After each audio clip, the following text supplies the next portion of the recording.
Many thanks for staying with us, everyone. We're looking at the roles of women in politics and leadership in Nigeria. Honorable Linda Ekpeazu, a member of the House of Representatives, has been talking to us on this matter. And when we wonder, you're talking about being bold.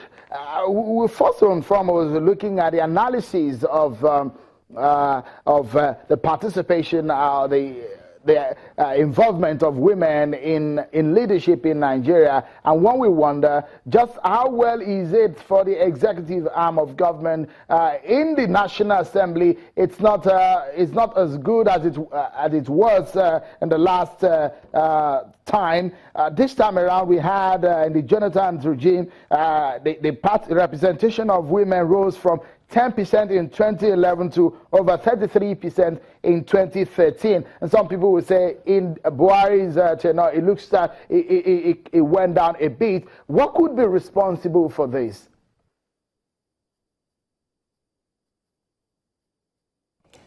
I think there are various factors. One is that we need to empower women. Secondly, we as representatives need to do a lot more work. We need to actually sensitize the women to recognize the inner strength that they have, to know the power that they have, and to use it. That's why this theme this year is so apt. Be bold.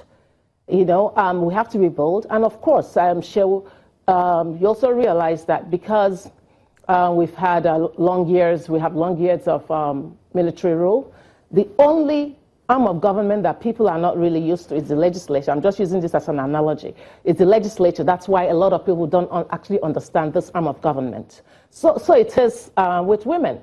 Women are so used, grassroots women are so used to seeing men in positions of power. So it sort of like makes it difficult for them to gravitate towards women. So what we need to do is start holding town hall meetings to let them understand the power of women, the importance of having women there to best represent their interests, and to use the power that they have, the voting power that they have, you know, to actually make their choices. Because you can't just whine and sit back, because in life, nobody gives you power, you got to take it yourself. So if you sit back and whine, nothing's going to happen. That's why you got to be bold.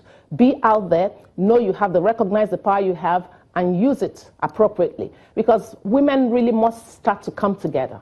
Because if we can work as a unit, then we don't need to go cap in hand and ask people to empower us. We can empower ourselves. I mean, the National Gender Policy of 2006 is there. And if you count the women in the National Assembly, you will see that they are vibrant women, from Senator Oluremi Tinubu to Senator Biodun Olujimi and Honorable Inena, yourself, and a few other women in the National Assembly. They are passionate women that are active and agile. But when we wonder, what should be done again? Because you hardly will find women who wants to run for position. We've seen situations where we find women as running mates, governors, women speakers in the House of Assembly. But it looks so much that the drive for women to run for offices is going down. What could be responsible?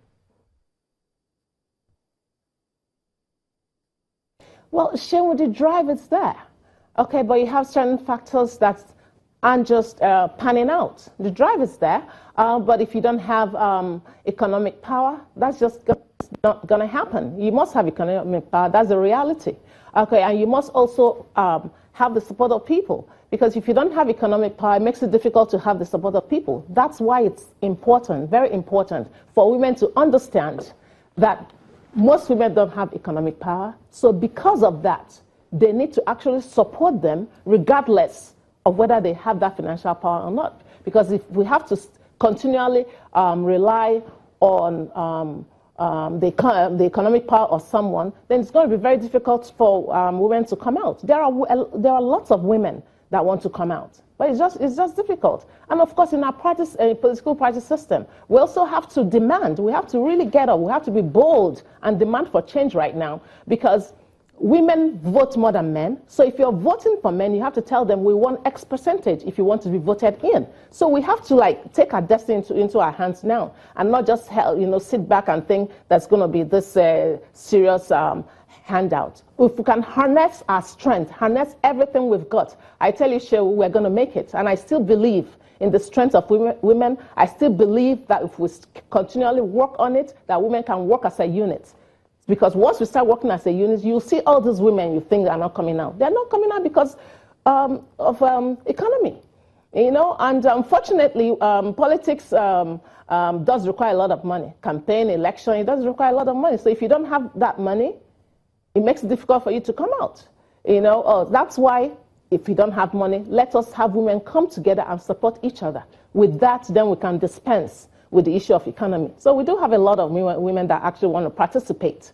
And we're going to start very soon to sensitize women, to encourage them to see various ways how we can empower them, how they can start coming out in whatever offices. Not everybody's going to be a member House of Reps, or not everybody's going to be a senator, but in all areas. Because once we continue, or once we start to be part of the larger space, then it's going to make a difference. Because let's face it, Shehu, there's no true democracy if you don't engage. Okay. All genders. Okay. So if you have democracy and it's all men that you have taken decisions, then you really don't have a true democracy. A lot is really happening, from President Sirleaf to the German Chancellor, and of course the IMF boss is there, Lagarde, Christine Lagarde. A lot of people around the world, women are standing up. But before we close the program, let me quickly ask for your own take. You're a member of the PDP. The reconciliation move right now going on.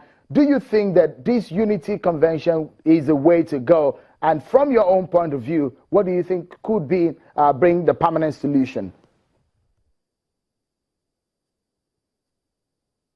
Well, for right now, I don't think I'm competent to answer that question. I think the parties are talking, so I'm not competent. I'm not privy to all the information, so I really can't comment on it at this moment. Honorable Linda Ekweazu, member of the House of Representatives, always a pleasure having you on the program. Many thanks for your thoughts this evening. That's our show for today. Many thanks for being part of it. Always encourage a woman, because when you do, you're building a nation. That's it from the team right here at Channels Television Headquarters in Lagos. I'm Sean Okimale. Bye for now.